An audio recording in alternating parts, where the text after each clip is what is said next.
আমরা তুফানে আপনাকে পেয়েছি, সেখানে শাকিব খান ছিলেন, আবার তাণ্ডবে আপনাকে আমরা পেয়েছি, সেখানেও শাকিব খান ছিলেন।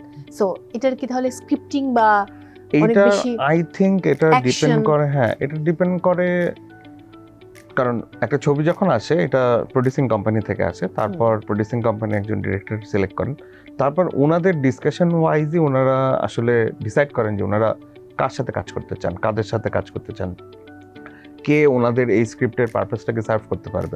সো ওখান থেকেই আসলে বাকি যে হেড অফ দ্য ডিপার্টমেন্টস আছেন তাদের আশা।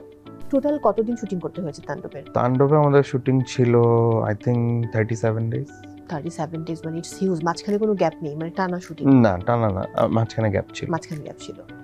মাঝখানে একটা ঈদ ছিল, So, ঈদের জন্য একটু গ্যাপ পড়ছিল, এটা কি রোজার ঈদের? মানে রোজার এবারে ঈদের গ্যাপ রোজার পড়ছে। ঈদের। তো ঈদের আগে শুটিং হয়েছিল মনে হয় 10 দিন, তার বাকি পরেটা ঈদের পরে।